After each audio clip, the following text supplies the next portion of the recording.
क्या हाल है जी, क्या हाल है सभी के। Welcome back everyone, welcome back to the class, welcome back to the lecture. क्या हाल चाल है सभी के, क्या हाल चाल है सभी के। Welcome back to the class, welcome back to the lecture.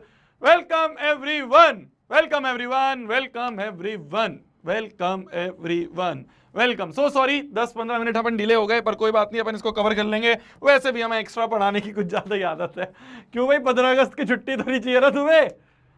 हाँ भाई, 15 अगस्त की छुट्टी तो नहीं चाहिए तुम्हें? किस बात की आजादी चाहिए यार? तुम तो वैसे ही मौज में हो। क्यों? तुम्हें किस बात की आजादी चाहिए? तुम तो वैसे ही आजाद हो। तुम्हें तो मैं पकड़ के रखूंगा। तुम्हें नहीं दूंगा आजादी मैं। तुम्हें मैथ से आजादी नहीं मिलने वाली।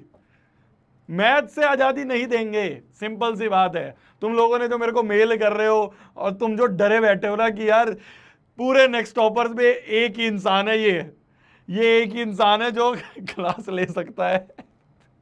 भाई एक बच्चे का मेल आया कि भैया मुझे बस एक ही इंसान से डर है, वो हो आप नहीं छुट्टी दोगे।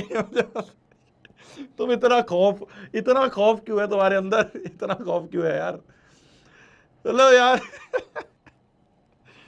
वो मेल पढ़ के वो मेल पढ़ के मुझे ऐसा लगा यार, मेरे को तो तुम दानव मानते हो बे, हैं? मेरे को दानव मानते हो। तो यह कह रहा भैया सब छुट्टी दे देंगे, पर एक इंसान है जो क्लास लेने से नहीं छोड़ेगा, वो है ये मैथ्स का मास्टर। ये पक्का छुट्टी नहीं देगा। तो मैं वही, तुम्हें किस बात की आजादी? तुम्हें आजादी नहीं मिलेगी। तुम्हें मैथ्स से आजादी नहीं मिलने वाली। कोई छुट्टी नहीं है, कोई 15 अगस्त नहीं है तुम्हारे लिए। शाम की क्लास होती है, आराम से क्लास करना, ठीक है? चलिए जी, जल्दी से कोरा पन्ना निकाल लें और कोरे पन्ने में बड़ी बड़ी सी हेडिंग डाल लीजिए, एम 100/100 इन मैथ्स। और इसी एम के साथ वापस से हम कंटिन्यू करते हैं इस कथा को, जो कथा हम बहुत दिनों से चलाए जा रहे हैं। पिछले 2 दिन से हम ये सर्कल्स नाम का जो चैप्टर है, इस सर्कल्स नाम के चैप्टर को आगे बढ़ाए जा रहे हैं। मेरा मन नहीं करता ये अजीब सा नाम लिखने का, पर एनसीईआरटी में यही नाम दिया गया है तो ये हमें लिखना पड़ता है, ठीक है जी। तो आज हम आ चुके हैं lecture number 3 of I am up and down round and round, पता नहीं क्या क्या है नाम। तो ये जो सर्कल्स नाम का चैप्टर है, इसके लेक्चर नंबर 3 पे हम लोग आ चुके हैं, ठीक है। हाँ, हैप्पी इंडिपेंडेंस डे। आप सभी को भी बहुत बहुत बधाइयाँ, बहुत बहुत शुभकामनाएं। आप सभी को बहुत बहुत बधाइयाँ हैं, हैप्पी इंडिपेंडेंस डे, है ना। चलो पढ़ लो, आ जाओ, चलो। तुम्हें ना मिलने वाली छुट्टी। तुम कितना ही आज मक्खन लगा लो, तुम कितना ही आज कुछ भी कर लो, तुम्हें छुट्टी नहीं मिलेगी। तुम तो कल भी आओगे क्लास में, और कल तो मैं ज्यादा क्लास लूंगा, क्योंकि कल तुम्हारी फिर दूसरी क्लास तो कोई है नहीं, तो कल तो मैं ज्यादा पढ़ाऊंगा, ठीक है। चलिए जी, तो सर्कल्स नाम का चैप्टर चल रहा है। सर्कल्स नाम के चैप्टर में अगर मैं अभी तक की कहानी की बात करूं, #ATK², हैशटैग अभी तक की कहानी। अभी तक हमने इस चैप्टर में क्या पढ़ा? सबसे पहले हमने पढ़ा सर्कल क्या होता है, भाई सर्कल के बारे में पढ़ा। फिर हमने सर्कल के सेंटर के बारे में पढ़ा। सेंटर से सर्कल के किसी भी पॉइंट को ज्वाइन कर दूं, रेडियस बनता है, ये हमने पढ़ा, है ना। सर्कल पे अगर कोई भी पॉइंट है, उस पॉइंट को अगर मैं सेंटर से ज्वाइन कर दूं तो ये रेडियस होगा। कोई भी पॉइंट है उसको सेंटर से ज्वाइन कर दो, रेडियस। कोई भी पॉइंट है उसको सेंटर से ज्वाइन कर दो, रेडियस। कोई भी पॉइंट है सर्कल का, उसे सेंटर से ज्वाइन कर दो, रेडियस। कोई भी पॉइंट है सेंटर से ज्वाइन कर दिया, रेडियस। तो ये हमने बेसिक चीजें पढ़ी। फिर उसके बाद हम थोड़े से एडवांस चीज पे आए। हमने परपेंडिकुलर बाइसेक्टर के बारे में पढ़ा, और हमने ये पढ़ा कि अगर कोई भी 3 नॉन कोलिनियर पॉइंट है, कोई भी 3 नॉन कोलिनियर पॉइंट है, मान लो ए बी सी, कोई भी 3 नॉन कोलिनियर पॉइंट है, नॉन कोलिनियर मतलब एक लाइन में नहीं है, तो इन तीनों से एक तो ट्राइंगल बनेगा भाई, एक तो इन तीनों को ज्वाइन कर देंगे तो ट्राइंगल बन जाएगा। और इन तीनों ही पॉइंट से ए बी और सी, इन तीनों ही पॉइंट से गुजरने वाला सिर्फ और सिर्फ एक ही सर्कल होगा, एक ही सर्कल होगा। इन तीनों पॉइंट से गुजरने वाला एक ही सर्कल होगा। इन 3 कॉर्नर से गुजरने वाला एक ही सर्कल होगा, और इन तीनों कॉर्नर से गुजरने वाले सर्कल को हम नाम देते हैं सर्कम सर्कल। क्या आप सभी को ये याद आया? क्या आप सभी को ये याद आया? तीनों पॉइंट से गुजरने वाला एक सर्कल होगा जिसको हम नाम देते हैं सर्कम सर्कल। अरे क्लियर है बोंदू? इस सर्कल का जो सेंटर होता है उसे हम कहते हैं सर्कुम सेंटर। इस सर्कल का जो सेंटर होता है उसे हम कहते हैं सरकम सेंटर। पर यह सरकम सेंटर निकाला कैसे जाता है, उसको निकालने का एक तरीका है। क्या तरीका है भैया, क्या करो, किन्हीं भी दो साइड को पकड़ो। मान लो मैंने बीसी साइड पकड़ी, तो बीसी साइड का परपेंडिकुलर बाइसेक्टर, और मान लो मैंने ए बी साइड पकड़ी, तो ए बी साइड का परपेंडिकुलर बाइसेक्टर। दो साइड के, वैसे तो तीन लेने होते हैं पर दो से भी काम बन जाएगा। ट्राइंगल के दो साइड के परपेंडिकुलर बाइसेक्टर जहां पे मिलेंगे, जहां पे इंटरसेक्ट होंगे, उस वाले पॉइंट को कहा जाता है सरकम सेंटर। उस वाले पॉइंट को कहा जाता है सरकम सेंटर। तो ये हमारा सरकम सर्कल होता है जो तीनों पॉइंट से पास करेगा, तीनों कॉर्नर्स के, ट्राइंगल के तीन कॉर्नर से पास करने वाला सर्कल सरकम सर्कल। ट्राइंगल के तीनों कॉर्नर्स से पास होने वाला सर्कल,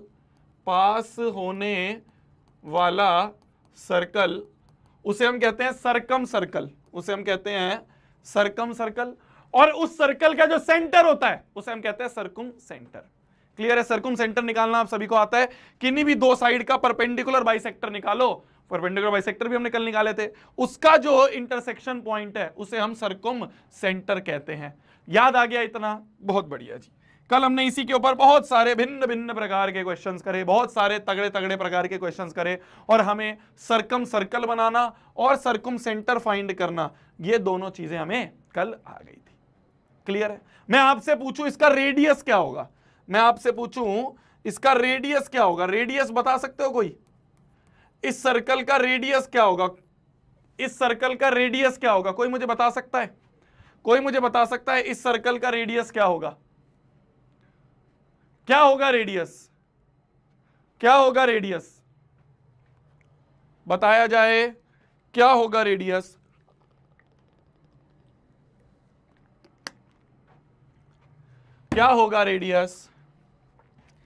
मैंने अभी थोड़ी देर पहले आपको बताया कि इस सर्कल पे तीन पॉइंट हमें मिल रहे हैं, ए बी और सी। भाई ये ए पॉइंट सर्कल पे तो है, ये वाला ए पॉइंट, ध्यान से देख, अभी लिख मत। ये जो ए पॉइंट है, क्या ये सर्कल पर है?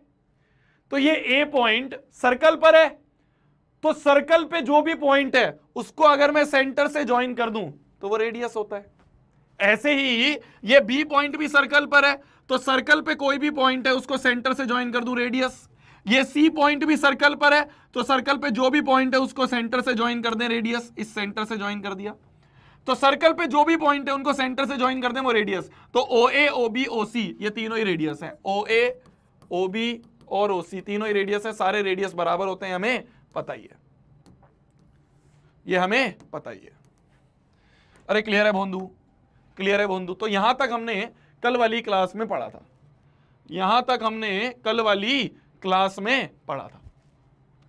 ठीक है, अब आगे बढ़ते हैं। अब ये चैप्टर को आगे बढ़ाने से पहले, इस चैप्टर को आगे कंटिन्यू करने से पहले, इस चैप्टर को यहां नहीं लिखूंगा, अगले पेज पे लिखता हूं। चलो, इस चैप्टर को आगे कंटिन्यू करने से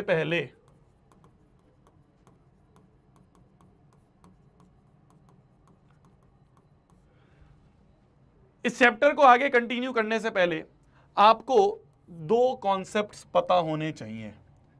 मेन बोलूं तो ये जो बुक आपकी बनाई गई है ना एनसीईआरटी की इस साल जो अपडेट हुई है, ये स्ट्रक्चर वाइज बहुत ही खराब बनाई गई है। ठीक है, क्योंकि ये जो सर्कल्स चैप्टर है, इस चैप्टर में आगे जो भी सवाल है, जैसे एक्सरसाइज नंबर आपकी 5.2 है, 5.3 है, 5.4 है, 5.1 तो हमने सीख लिया, 5.1 जो था वो तो हमने कर लिया, आपने शायद कर भी लिया। 5.1 ही है ना इस चैप्टर का, 5.1 ही है ना ये चैप्टर। तो 5.1 जो चैप्टर है, 5.1 जो एक्सरसाइज है, उस एक्सरसाइज का जो कॉन्सेप्ट था वो तो हमने सीख लिया। सरकम सर्कल बनाना, सरकम सेंटर बनाना, ये तो हमने सीख लिया। पर जो आगे की एक्सरसाइज है 5.2, 5.3, 5.4, 5.5, आगे की जो एक्सरसाइज है, इनके अगर हमें क्वेश्चंस करने हैं तो इन क्वेश्चंस में बहुत सारे ऐसे कॉन्सेप्ट लग रहे हैं जो इस चैप्टर के हैं ही नहीं। तो भैया क्या कोई पिछले चैप्टर के हैं जो हमने पढ़ लिए हैं 1 से लेकर 4 वाले चैप्टर, उनके भी नहीं है। इसमें 2 चैप्टर के कॉन्सेप्ट लग रहे हैं। एक चैप्टर है ट्राइंगल्स और एक चैप्टर है लाइंस एंड एंगल्स। इन दोनों चैप्टर के कॉन्सेप्ट आगे आने वाले क्वेश्चंस में यूज होंगे। तो ये एनसीईआरटी पता नहीं क्या सोच के बनाई गई है, हमें भी नहीं समझ में आया। जितने भी टीचर्स हैं हम सबसे बात करते हैं कि इस चैप्टर में इन दोनों चैप्टर के कॉन्सेप्ट भी लगेंगे और ये दोनों चैप्टर इस एनसीईआरटी में है ही नहीं। पिछली एनसीईआरटी में थे, जो पिछली क्लास 9th की एनसीईआरटी थी उसमें तो ये दोनों चैप्टर्स थे, पर इस बार वाली एनसीईआरटी में ये दोनों चैप्टर है ही नहीं और इस चैप्टर में कॉन्सेप्ट यूज कर रहे हैं। तो मतलब ऐसे कॉन्सेप्ट यूज कर रहे हैं जो कभी आपको पढ़ाए नहीं गए हैं बट वो यूज हो रहे हैं। तो इसीलिए अब क्या करें, बना दिए तो क्या करें। तो इसीलिए हमें आगे कंटिन्यू करने से पहले ये दोनों के दोनों चैप्टर्स को अच्छे से एटलीस्ट कॉन्सेप्ट तो करने पड़ेंगे। लास्ट ईयर जो एनसीईआरटी थी उसमें ये दोनों अलग अलग चैप्टर होते थे और ये दोनों बहुत ही बड़े बड़े चैप्टर्स होते थे। ट्राइंगल्स एक अपने आप में बहुत बड़ा चैप्टर है, लाइंस एंड एंगल्स अपने आप में एक बहुत बड़ा चैप्टर होता था पिछली एनसीईआरटी में। इस बार एक तो हटा ही दिया और इसके कॉन्सेप्ट और डाल दिए। चैप्टर हटाया तो बहुत अच्छी बात है, इसके कॉन्सेप्ट और डाल दिए। तो इसलिए हमें पहले ये दोनों चैप्टर के बेसिक कॉन्सेप्ट्स पढ़ने पड़ेंगे। तो अभी हम इस चैप्टर को थोड़ा होल्ड पे करके इन दोनों चैप्टर के बेसिक कॉन्सेप्ट्स पढ़ने वाले हैं। ठीक है, क्लियर है? क्लियर है। अब पार्ट 2 में होंगे क्या पता, पार्ट 2 भी कब, अभी तो पार्ट 2 इन्होंने रिलीज भी नहीं करी है, तो पार्ट 2 तो अभी आई भी नहीं एनसीईआरटी की, पार्ट 1 ही आया है। अब क्या पता उसमें हो, पर जो भी है ये दोनों चैप्टर्स के हमें बेसिक कॉन्सेप्ट्स पढ़ने पड़ेंगे, तभी हम इस चैप्टर को आगे पढ़ पाएंगे, आगे कंटिन्यू कर पाएंगे। तो आगे आने वाला जो अभी आज का लेक्चर है उसमें हम इन दोनों चैप्टर के कुछ कुछ कॉन्सेप्ट्स पढ़ने वाले हैं। ठीक है, फिर उसके बाद हम कंटिन्यू करेंगे। ठीक है, तो अभी ये चैप्टर होल्ड पर है, होल्ड पे करके अपन ये दोनों चीजें, ये दोनों कॉन्सेप्ट्स पढ़ लेते हैं। ठीक है, 1-2 लेक्चर लगेंगे इनको पढ़ने में, पर अपन इसको कंटिन्यू करते हैं। आ जाइए, कुछ कुछ नई नई टर्म्स हैं जो आपको पढ़ने के लिए मिलेंगी, कुछ कुछ नए नए नाम हैं जो आपको पढ़ने के लिए मिलेंगे। बिल्कुल भी टेंशन मत लेना, बिल्कुल भी परेशान मत होना। शायद आपको सुनने में नई नई चीजें लगें बट ये हैं बहुत ही आसान। शायद आपको सुनने में नई नई चीजें लगें, जो आज मैं आपको पढ़ाने वाला हूं अब वो सुनने में तो आपको नई नई लग सकती है, पर ये बहुत आसान है। क्या मेरी बात क्लियर है? तो बस पूरा फोकस करके, पूरा शोभित भैया पे भरोसा करके इस चीज को समझ लेना, क्योंकि ये सारी चीजें जो मैं पढ़ाऊंगा ये आगे पूरे चैप्टर में यूज होनी है, पूरे चैप्टर में यूज होनी है जो आज का लेक्चर है। तो ये आज का लेक्चर वेरी इंपॉर्टेंट लेक्चर होने वाला है। अगर ये नहीं समझ में आया तो आगे का चैप्टर हमारा गुल हो सकता है। तो इसलिए बस ध्यान से इसको सुनते रहना, ध्यान से इसको पढ़ते रहना। ठीक है जी, ठीक है जी। हाँ, आपने क्या पता क्लास 7th 8th में पढ़ा हुआ हो, तो इसलिए जिसने पढ़ा है ठीक है, जिसने नहीं पढ़ा है कोई बात नहीं, मैं उनको सब चीजों को रिवाइज करता हुआ चलूंगा। ठीक है, ठीक है जी। चलिए चलिए, जिसको आता है ठीक है, जिसको नहीं आता है मैं उसको बताता हूं। सबसे पहली चीज है वर्टिकली अपोजिट एंगल्स। क्या होता है ये? मान लो 2 लाइन है, ठीक है, मान लो एक ये लाइन है और मान लो एक ये लाइन है। ये दोनों लाइन किसी एक पॉइंट पे इंटरसेक्ट कर रही है, मान लो पॉइंट O पे। ठीक है, ये दोनों लाइंस किसी एक पॉइंट पे इंटरसेक्ट कर रही हैं। तो अगर ये इंटरसेक्ट कर रही हैं तो इसके जो अपोजिट एंगल्स हैं वो इक्वल होते हैं। क्या क्या बोला मैंने? अगर 2 लाइन इंटरसेक्ट कर रही हैं तो ये और इसके अपोजिट ये दोनों एंगल इक्वल होंगे, ये वाला एंगल इसके इक्वल होगा। ठीक है, ठीक है।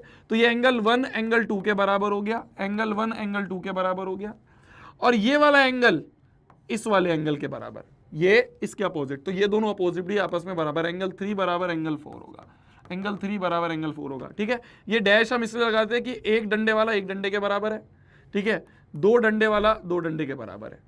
ठीक है, तो एंगल 1 एंगल 2 के बराबर, एंगल 3 एंगल 4 के बराबर है। ऐसे भी देख सकते हो कि ये जो 2 इस तरह से बनाए हमने, जो सिमिलर दिख रहे हैं वो बराबर। क्या मेरी बात समझ में आई? क्या मेरी बात समझ में आई? तो इन्हें कहते हैं हम वर्टिकली अपोजिट एंगल। बहुत सिंपल सा कॉन्सेप्ट है, कोई ऐसी रॉकेट साइंस नहीं है।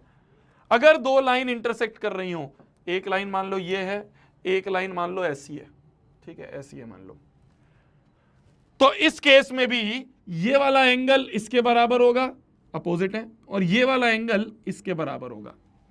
तो इसे कहते हैं वर्टिकली अपोजिट एंगल। कि अगर 2 लाइन इंटरसेक्ट कर रही हैं तो ये अपोजिट अपोजिट वाले एंगल बराबर होते हैं, ये इसके बराबर, ये इसके बराबर। क्या मेरी बात क्लियर हुई? क्या मेरी बात क्लियर हुई? ये है वर्टिकली अपोजिट एंगल। ठीक है जी, ये एक छोटा सा कॉन्सेप्ट था जो मेरे को आपको पढ़ाना था, बस यही है, कुछ नहीं है, बस इतना ही था, बस इतना ही था। ठीक है जी, बहुत बढ़िया जी। अगला जो कॉन्सेप्ट है मेरी जान, अगले कॉन्सेप्ट को कहते हैं हम लीनियर पेयर एक्सियम।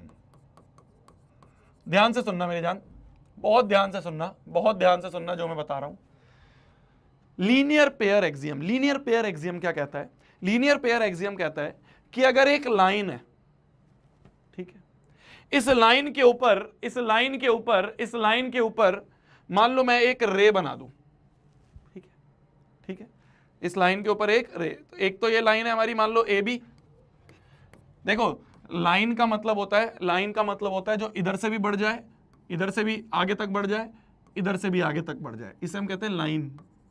ठीक है, रे होती है जिसका एक एंड पॉइंट, इसका कोई एंड पॉइंट नहीं है, ये इधर से भी आगे बढ़ सकती है, ये इधर से भी आगे बढ़ सकती है, नो एंड पॉइंट। रे मतलब जिसका एक एंड पॉइंट है और एक तरफ से आगे बढ़ सकती है।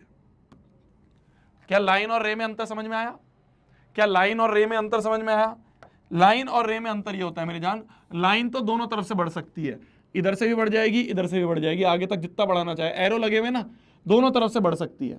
रे का मतलब जो एक तरफ फिक्स रहती है और एक तरफ से बढ़ सकती है। तो देखो ए भी एक लाइन है और मान लो ये ओपी ये एक रे है, तो रे देखो एक तरफ से तो आगे बढ़ सकती है, एक तरफ से फिक्स है। तो अगर रे OP, ray OP, ray OP, ray OP is on line A B,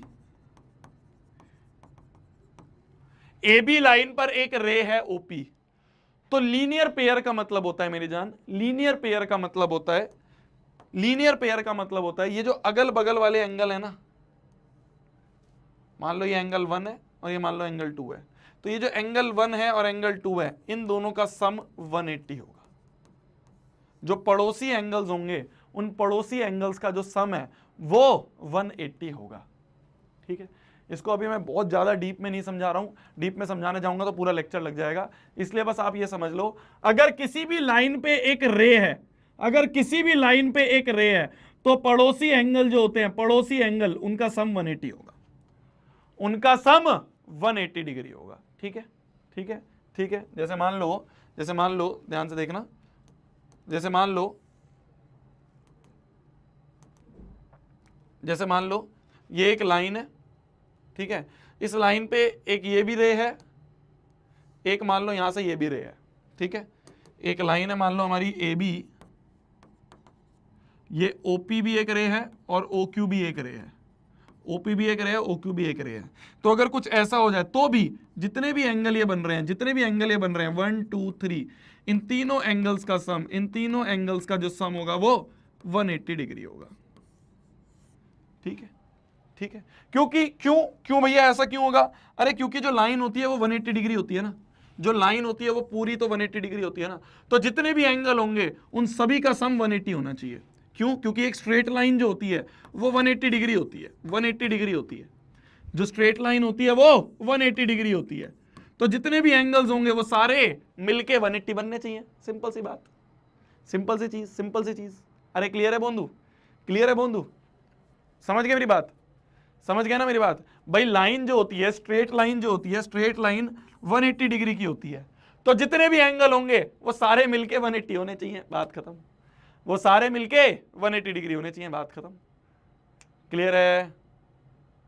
clear है जी? जितने भी एंगल हैं वो सारे मिलके 180 डिग्री होनी चाहिए। तो दो चीजें हमने अभी पढ़ी, एक हमने पढ़ा वर्टिकली अपोजिट एंगल, कि अगर दो लाइन इंटरसेक्ट हो रही हैं तो ये एंगल इसके बराबर और ये वाला एंगल इसके बराबर, पहली चीज। दूसरा हमने लीनियर पेयर एक्सियम पढ़ा। ठीक है, तो इनको कहते हैं लीनियर पेयर। कहीं भी ऐसे लिखोगे तो इसको बगल में लिख सकते हो एलपी, एलपी मतलब लीनियर पेयर। यहाँ पे इसका एलपी का मतलब लल्लू, प्रॉब्लम नहीं है, एलपी का मतलब यहाँ पे लीनियर पेयर। ठीक है, ठीक है जी। चलिए अब आ जाते हैं बहुत इंपॉर्टेंट कॉन्सेप्ट पे, जिसे कहते हैं कॉन्ग्रुएंसी। ठीक है, अभी तक जो हमने पढ़ा बहुत बेसिक चीज हमने पढ़ी। वर्टिकली अपोजिट एंगल आपको समझ में आ गया, लीनियर पेयर आपको समझ में आ गया है ना, जितने भी एंगल होते हैं सम करके 180, लाइन के ऊपर जितने भी एंगल बनेंगे सम करके 180 होने चाहिए, ये तो पता चल गया। अब आ जाते हैं कॉन्ग्रुएंसी पर। ये बहुत इंपॉर्टेंट चीज है, आप ये मान लो ये सबसे इंपॉर्टेंट चीज है जो इस चैप्टर में पूरा काम आने वाली है, वेरी इंपॉर्टेंट। क्या होता है कॉन्ग्रुएंट, ध्यान से समझना। कॉन्ग्रुएंट का बहुत आसान सा अगर मैं आपको मतलब बताऊं तो आसान सा मतलब है फोटोकॉपी। क्या है कॉन्ग्रुएंट का बहुत आसान सा मतलब है फोटोकॉपी। ये हाथ इस हाथ का फोटोकॉपी है। मैं आपको बहुत इंपॉर्टेंट चीज बता रहा हूं मेरी जान, आप थोड़ी देर अभी बंद कर दो चैट, थोड़ी देर शांति से बस सुन लो, ठीक है। ये ब्लर व्लर जो है इससे कुछ फर्क नहीं पड़ रहा है, अभी सही हो जाएगा, ठीक है ठीक है। ये जो फॉग आ गई है कैमरे में, फॉग आती है, अभी सही हो जाएगी। ये कैमरा, वो कैमरा, ये वाला हाथ इस वाला हाथ की फोटोकॉपी है। क्यों है ये दोनों हाथ एक दूसरे की फोटोकॉपी? क्योंकि अगर मैं इस हाथ को इसके ऊपर रख दूं, ध्यान से देखना, ध्यान से देखना, अगर मैं इस हाथ को इसके ऊपर रख दूं तो पिछले वाला हाथ छुप जाएगा, तो पिछले वाला हाथ छिप गया है ना, पिछले वाला हाथ अब दिख नहीं रहा है, छिप गया है। ऐसे करोगे तो अब दिखेगा। तो एक दूसरे के ऊपर रखने पे ये एक दूसरे की फोटोकॉपी बन रहे हैं, एक दूसरे को छिपा दिया। ये दोनों हाथ एक दूसरे की फोटोकॉपी हैं। क्यों? जब मैंने इसको उठा के इसके ऊपर रखा तो पीछे वाला छिप गया, तो पिछले वाला छिप गया, है ना, है ना। तो इसे कहते हैं हम कॉन्ग्रुएंट फिगर्स। ये वाली फिगर इस वाले फिगर की कॉन्ग्रुएंट फिगर है, ये दोनों आपस में कॉन्ग्रुएंट फिगर्स हैं। क्या मेरी बात समझ में आई? क्या मेरी बात समझ में आई? ये हाथ और ये हाथ आपस में कॉन्ग्रुएंट फिगर्स हैं। क्यों कॉन्ग्रुएंट है? क्योंकि अगर मैं इसको इसके ऊपर सुपर इंपोज करूं, इसे कहते हैं सुपर इंपोज, इसके ऊपर रखना, तो अगर मैंने इसके ऊपर ये रख दिया तो पीछे वाला हाथ छिप गया, तो ये एक दूसरे की फोटोकॉपी है, ये एक दूसरे की फोटोकॉपी है। अभी भी नहीं समझ में आया? मैं आपको मैथमेटिक्स वाला मतलब समझाता हूं। कॉन्ग्रुएंट फिगर्स होते हैं, two figures are said to be congruent if they have same shape and same size। अगर दोनों की शेप भी सेम है और साइज भी सेम है तो उन्हें हम कॉन्ग्रुएंट फिगर्स कहेंगे। क्या बोला मैंने? सेम शेप होनी चाहिए भाई, शेप भी सेम होनी चाहिए और साइज भी सेम होना चाहिए। तुम कहोगे भैया ये दोनों अलग अलग बातें होती है क्या?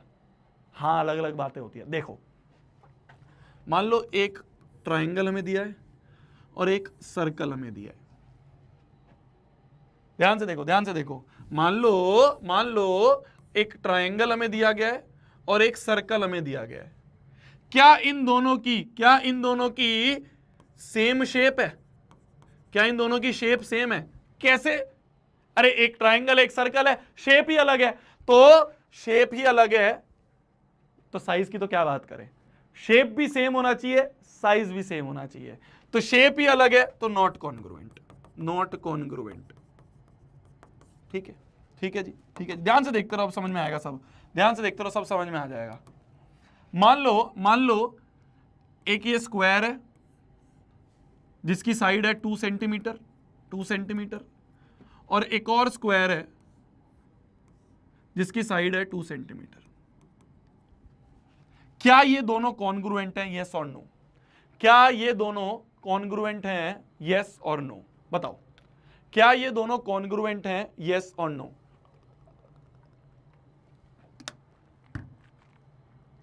क्या ये दोनों कॉन्ग्रुएंट हैं? यस और नो। बताओ, बताओ, यस और नो। Yes, yes. क्यों? क्यों? क्योंकि दोनों के दोनों स्क्वायर है तो शेप तो सेम है, शेप तो सेम है। दोनों का साइज, साइज मतलब ये भी 2 सेंटीमीटर का ही है पूरा, ये भी 2 सेंटीमीटर का ही है, तो यहां पे हमें साइज भी सेम मिल रहा है, तो शेप भी सेम, साइज भी सेम, तो yes they are congruent figures. ये कॉन्ग्रुएंट फिगर्स हैं, कॉन्ग्रुएंट फिगर्स हैं। अरे क्या मेरी बात समझ में आई?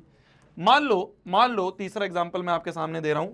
मान लो एक स्क्वायर है 2 सेंटीमीटर की साइड का और एक सर्कल है, एक सर्कल है जिसका रेडियस भी 2 सेंटीमीटर है। क्या ये दोनों कॉन्ग्रुएंट हैं या नहीं? क्या ये दोनों कॉन्ग्रुएंट हैं या नहीं? Are these two figures congruent और not? Are these two figures congruent और not? Are these two figures congruent और नॉट? यस और नो? यस और नो? नो क्यों? क्योंकि शेप ही सेम नहीं है। अरे भाई तुम्हें दिख रहा है 2-2 सेंटीमीटर है, बात खत्म। साइज की बात तो बाद में आएगी, सेम शेप ही नहीं है। एक स्क्वायर है और एक सर्कल है, तो शेप ही सेम नहीं है, तो नॉट कॉन्ग्रुएंट। ठीक है, साइज की तो बात जब आएगी जब शेप तो सेम हो, शेप ही अलग अलग है, तो नॉट कॉन्ग्रुएंट। ठीक है जी, ठीक है जी। अगर मान लो मैं सीजर लूं, सीजर लेके इसको ऐसे ऐसे काट दूं और निकाल के मैं इसके ऊपर रखूं, तो क्या एक दूसरे को छिपा देंगे? नहीं छिपाएंगे ना। हाँ, इसको अगर मैं सीजर लेके मान लो काट के इसके ऊपर रख दूं, तो वो एक दूसरे को छिपा देंगे, वो एक दूसरे को सुपर इंपोज कर देंगे, छिपा देंगे।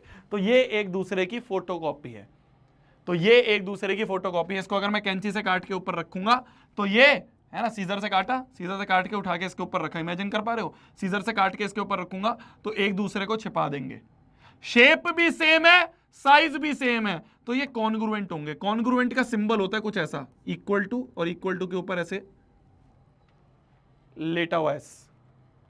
ठीक है, इक्वल टू के ऊपर लेटा हुआ एस, तो ये होता है कॉन्ग्रुएंट का साइन। ठीक है, इक्वल टू का साइन और उसके ऊपर लेटा हुआ एस, ये होता है कॉन्ग्रुएंट। तो ये वाला स्क्वायर इस वाले स्क्वायर के कॉन्ग्रुएंट है।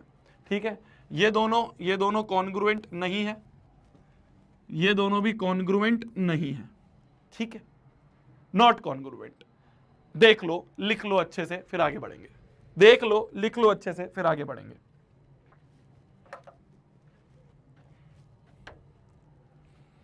लिख लो अच्छे से, फिर आगे बढ़ेंगे।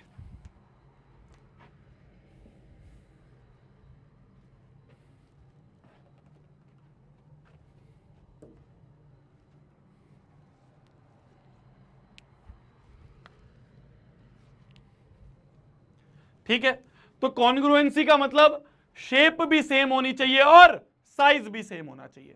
इतना क्लियर हो गया सभी को?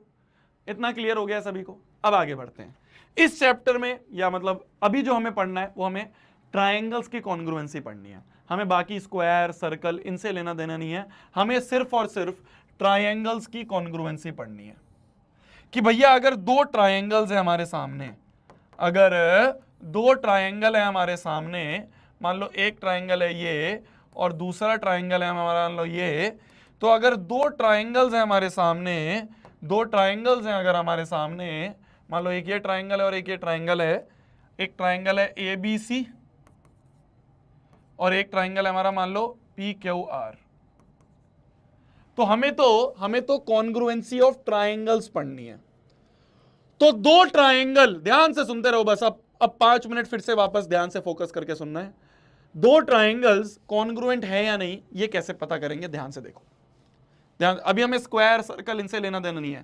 पहले तो हम पिछली स्लाइड में तो हम कॉन्ग्रुएंसी इन जनरल समझ रहे थे कि भाई होती क्या है। अब हम पढ़ रहे हैं कॉन्ग्रुएंसी ऑफ ट्रायंगल्स, कि ट्रायंगल्स में कॉन्ग्रुएंसी कैसे देखते हैं। ठीक है, मान लो ये एंगल ए जो है, ध्यान से देखते रहना मेरी जान, अगर ये समझ में आ गया तो पूरा चैप्टर बहुत अच्छे से समझ में आएगा। फोकस करके ध्यान से देखते रहो, चैट वैट बाद में कर लेना। ठीक है, मान लो ये एंगल ए जो है एंगल क्यू के बराबर है। ठीक है जी, ठीक है जी। मान लो ये एंगल बी जो है ये एंगल आर के बराबर है मान लो, और ये एंगल सी जो है ये एंगल पी के बराबर है मान लो, सी जो है वो एंगल पी के बराबर है। ठीक है जी, ठीक है जी। मान लो ये जो ए बी साइड है, ये ए बी साइड जो है मान लो वो क्यू आर के बराबर है। ठीक है, ठीक है। ये बी सी साइड जो है वो मान लो ये आर पी के बराबर है, और ये जो ए सी साइड है ये मान लो ये पी क्यू के बराबर है। ठीक है, 3 डंडे वाली 3 के बराबर, 2 डंडे वाली 2 के बराबर, 1 डंडे वाली 1 के बराबर। ठीक है जी, ठीक है जी। क्या बोला मैंने, वापस से देख लो। एंगल ए येलो वाला येलो के बराबर, मतलब एंगल ए जो है वो एंगल क्यू के बराबर है। ठीक है, ठीक है। एंगल बी जो है वो एंगल आर के बराबर है मान लो, और एंगल सी जो है वो एंगल पी के बराबर है मान लो, ठीक है, हरा वाला हरे के बराबर, ठीक है, ठीक है। साथ ही साथ मैंने साइड्स भी आपको बताई, साइड्स भी मैंने आपको बताई, ए बी वाली साइड जो है वो क्यू आर वाली साइड के बराबर है, बीसी वाली जो साइड है वो आरपी के बराबर है, और ये जो सीए वाली साइड है, ये सीए वाली साइड है, ये पीक्यू के बराबर है। इन्हें कहते हैं कोरस्पॉन्डिंग एंगल और कोरस्पॉन्डिंग साइड। ध्यान से सुनते रहो, बस 5 मिनट ध्यान से सुनते रहो, सब समझ में आएगा। इन सभी को कहते हैं कोरस्पॉन्डिंग एंगल्स। मतलब इस येलो के करस्पॉन्डिंग ये Q बराबर, B के करस्पॉन्डिंग R बराबर, C के करस्पॉन्डिंग P बराबर, तो इन्हें कहते हैं हम कोरस्पॉन्डिंग एंगल्स, ठीक है। और ये जो होती हैं, ये जो यहाँ पे लिखी हुई हैं, जो साइड बराबर है, ये वाली साइड इस वाले ट्राइंगल की इस करस्पॉन्डिंग साइड के बराबर, इस ट्राइंगल की BC साइड इस ट्राइंगल की RP साइड के बराबर, इस ट्राइंगल की AC साइड इस ट्राइंगल की करस्पॉन्डिंग PQ के बराबर, तो इसे कहते हैं कोरस्पॉन्डिंग साइड्स।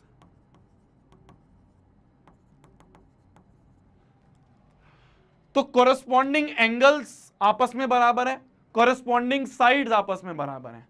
तो अगर सारे करस्पॉन्डिंग एंगल दूसरे करस्पॉन्डिंग एंगल के बराबर हो और एक ट्राइंगल की सारी साइड दूसरी ट्राइंगल की करस्पॉन्डिंग साइड के बराबर हो, तो हम ये कह देंगे कि ये दोनों ट्राइंगल आपस में कॉन्ग्रुएंट हैं। तुम कहोगे भैया यहां पे वो फोटोकॉपी वाला कॉन्सेप्ट क्यों नहीं लगा रहे, यहां पे भैया ये सारे एंगल बराबर सारी साइड बराबर इतना क्यों बोल रहे हो, यहां पे फोटोकॉपी वाला कॉन्सेप्ट नहीं लग सकता भैया हमारा स्कूल में जब पेपर में आएगा ना क्वेश्चन, तो हम क्या करेंगे भैया, एक ट्राइंगल काट लेंगे, कैंची लेके जाएंगे, कैंची लेके ऐसे ट्राइंगल काटेंगे और ट्राइंगल काट के इसके ऊपर रख देंगे, अगर भैया बराबर हो गया तो कह देंगे भैया कॉन्ग्रुएंट है। रैपट पड़ेगा, रैपट स्कूल में जाके कैंची से काटेगा, तो वो तो बस समझाने का मतलब था, समझाने के लिए था कि भाई एक के ऊपर एक रख के देख लो, ऐसे एग्जाम में कैसे एक के ऊपर एक रख के देख लोगे। तो एग्जाम में अगर आपको करना पड़ेगा, अगर आपको प्रूव करना है, to prove 2 triangles are congruent, आपको सारे एंगल बराबर करने पड़ेंगे, सारी साइड बराबर करनी पड़ेगी, सारे एंगल बराबर करने पड़ेंगे और सारी साइड बराबर करनी पड़ेंगी। अगर आप ये कर दोगे तो आप बोल दोगे triangle ABC is congruent to two triangle QRP.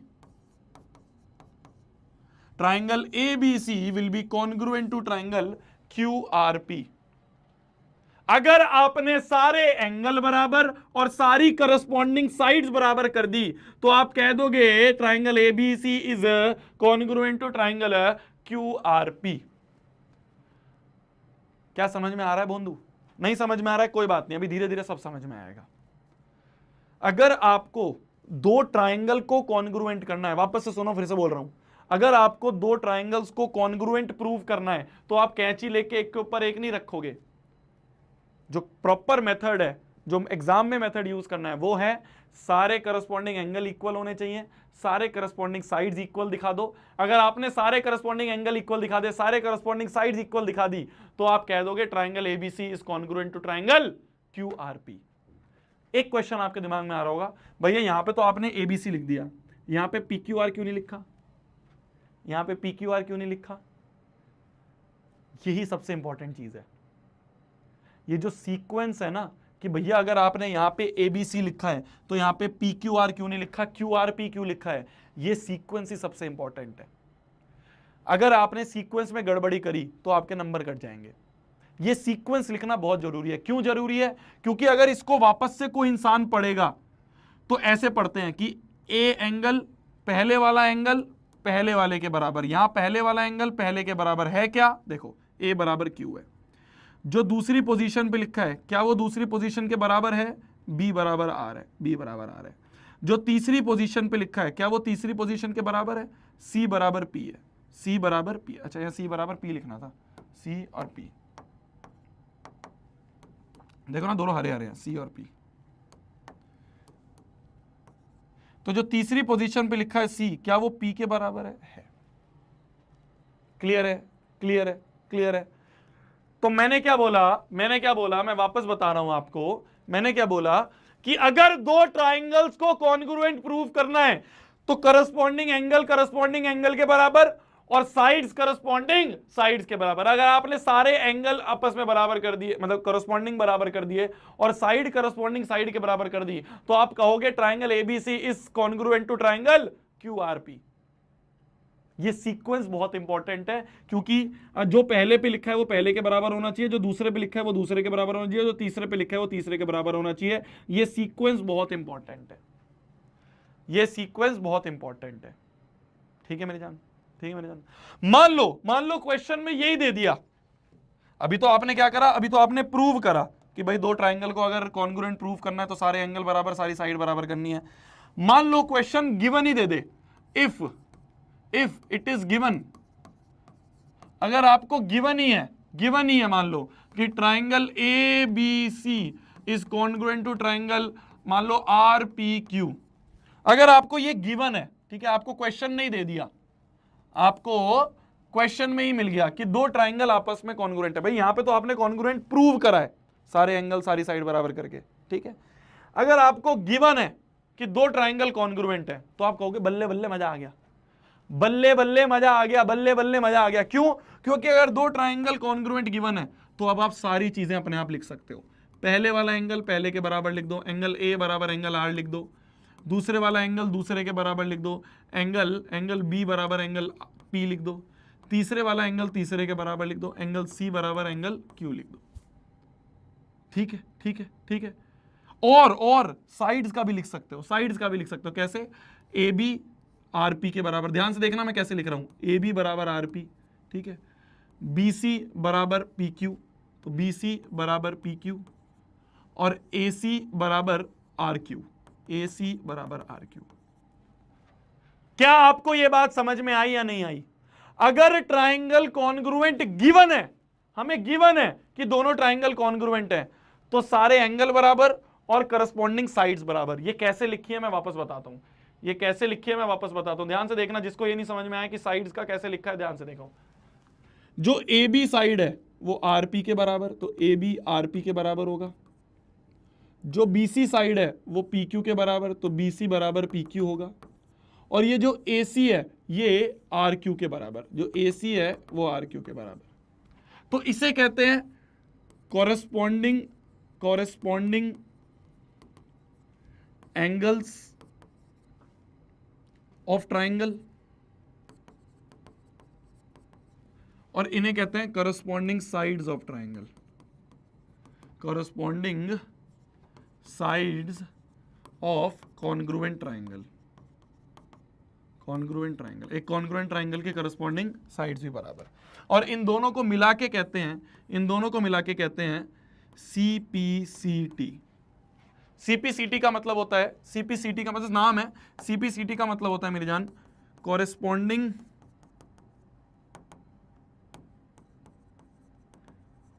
Parts of congruent triangle.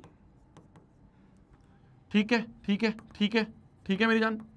भाई ये हो गए corresponding angles of congruent triangle, ये हो गई corresponding sides of congruent triangle, और दोनों मिला के एंगल और साइड दोनों को मिला के पार्ट्स बोल दिया, तो corresponding parts of congruent triangle. ठीक है, corresponding parts of congruent triangle, तो इसे कहते हैं हम सीपीसीटी। जस्ट नाम है, जस्ट नाम है, कोई और ऐसे बड़ी चीज नहीं है। बहुत जगह आपको ये सीपीसीटी लिखा हुआ दिखेगा, ये क्यों है बस इसका लिखते हैं कि भाई ये सीपीसीटी है, सारे करस्पॉन्डिंग पार्ट्स हैं दो कॉन्ग्रुएंट ट्राइंगल के। वापस से रिकैप करते हैं, ध्यान से देखना, ध्यान से देखना, ध्यान से देखना। अगर दो ट्राइंगल्स हैं और उनको प्रूव करना है, क्या? To prove two triangles are congruent, two triangles are congruent. अगर आपको प्रूव करना है दो ट्राइंगल्स कॉन्ग्रुएंट, तो प्रूव करने के लिए सारे करस्पॉन्डिंग एंगल बराबर, सारी करस्पॉन्डिंग साइड बराबर, फिर आप कह दोगे कि ट्राइंगल एबीसी इस कॉन्ग्रुएंट टू ट्राइंगल QRP। अब देख रहे हो सीक्वेंस क्यों इंपॉर्टेंट है, क्योंकि इसी सीक्वेंस के हिसाब से आपने CPCT लिखा था। ये जो CPCT लिखा है इसी सीक्वेंस के हिसाब से तो लिखा है, पहला पहले के बराबर, दूसरा दूसरे के बराबर, फिर ये दो इस दो के बराबर, तो इसलिए ये सीक्वेंस बहुत इंपॉर्टेंट है। मैं वापस रिपीट करता हूं, बस यही चीज अगर आपके दिमाग में बैठ गई ना, मजा आ जाएगा। थोड़ा सा इनिशियली कंफ्यूजिंग होता है, पर अभी सब समझ में आएगा।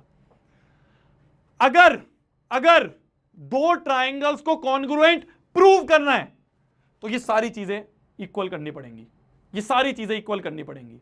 और अगर ट्राइंगल्स कॉन्ग्रुएंट गिवन है, अगर ट्राइंगल्स कॉन्ग्रुएंट गिवन है तो बल्ले बल्ले, सारे एंगल भी बराबर, सारी साइड्स भी बराबर। क्या आपको दोनों कन्वर्स चीज समझ में आ रही है कि प्रूव करना है तो सारे दिखाने पड़ेंगे, और अगर गिवन है तो सारे अपने आप तुम ऑटोमेटिकली लिख सकते हो। बल्ले बल्ले, मजा आ गया। क्या मेरी बात क्लियर हुई? अगर प्रूव करना है तो सारे एंगल भी बराबर दिखाने पड़ेंगे, सारी करस्पॉन्डिंग साइड्स भी बराबर दिखानी पड़ेगी, तभी बोलोगे कि ट्राइंगल कॉन्ग्रुएंट है। ये सारी चीजें होंगी तभी आप बोल सकोगे ट्राइंगल कॉन्ग्रुएंट है। और अगर ट्राइंगल कॉन्ग्रुएंट है, भाई अगर शो करने के लिए ये सारी चीजें करनी पड़ रही हैं, तो अगर गिवन है तो भी तो हम बोल सकते हैं कि अगर ट्राइंगल गिवन है तो ये इनके बराबर होंगे एंगल, और सारी साइड आपस में कॉरेस्पॉन्डिंग बराबर होंगी। फिर से बोल रहा हूं, लास्ट बार ध्यान से सुनना। अगर प्रूव करना है तो सारे एंगल बराबर दिखाने पड़ेंगे, सारी साइड बराबर दिखानी पड़ेंगी, तभी कॉन्ग्रुएंट होगा। बहुत भारी काम है।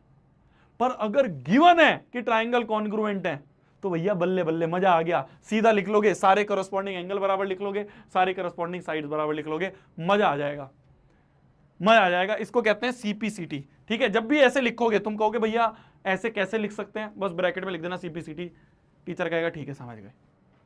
बस ब्रैकेट में जब भी कॉन्ग्रुएंट गिवन है और ये सारी चीजें तुम नीचे लिख रहे हो तो ब्रैकेट में बस CPCT लिख देना, बात खत्म। क्या मेरी बात क्लियर हुई? क्या मेरी बात? तो अगर ट्राइंगल कॉन्ग्रुएंट गिवन है तो बल्ले बल्ले है भाई। अगर ट्राइंगल कॉन्ग्रुएंट गिवन है तब तो बल्ले बल्ले है, तब तो बल्ले बल्ले है। क्यों बल्ले बल्ले है भैया? क्यों बल्ले बल्ले है भैया?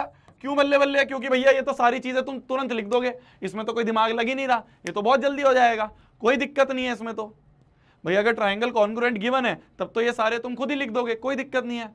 पर अगर ट्राइंगल कॉन्ग्रुएंट प्रूव करना है तो भैया आफत है। सारे एंगल बराबर करने पड़ेंगे, सारी साइड बराबर करनी पड़ेंगी, इनमें तो बहुत टाइम लगेगा, इनमें तो बहुत टाइम लगेगा। सारे एंगल बराबर दिखाने में, भाई ये वाला A एंगल Q के बराबर, C एंगल P के बराबर, B एंगल R के बराबर लिखो, फिर सारी साइड्स की लेंथ देख के नाप के उसको इक्वल करो, तो इसमें तो बहुत टाइम लगेगा।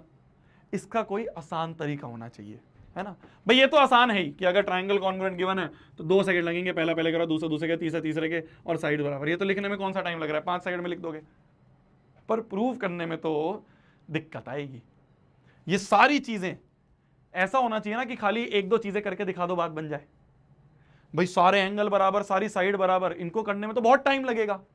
कुछ ऐसा होना चाहिए कि सिर्फ 1-2 चीजें कर दें और उससे हम उसको कॉन्ग्रुएंट बोल दें। अगर प्रूव करना है कॉन्ग्रुएंट है तो सारी चीजें ना करनी पड़े, कुछ 2-3 चीजें अगर हम कर दें उससे भी काम बन जाए तो इसे कहते हैं मेरे जान, इसे कहते हैं criterias to prove congruency of a triangle. तो जरूरी नहीं है, अगर आपको कॉन्ग्रुएंट प्रूव करना है, तो जरूरी नहीं आपको सारे एंगल और सारी साइड बराबर करनी पड़ेगी। आप कुछ 2-3 चीजें करके भी, कुछ 2-3 क्राइटेरिया मैच करके भी कॉन्ग्रुएंट बोल सकते हो। वो क्या 2-3 क्राइटेरियाज हैं, ध्यान से देखना। पहला है साइड एंगल साइड, दूसरा है एंगल साइड एंगल, तीसरा है एंगल एंगल साइड, चौथा क्राइटेरिया है साइड साइड साइड, पांचवा क्राइटेरिया है राइट एंगल हाइपोटेन्यूज साइड। ये 5 क्राइटेरिया है, इनमें से कोई भी एक यूज करोगे तो कॉन्ग्रुएंट हो जाएगा।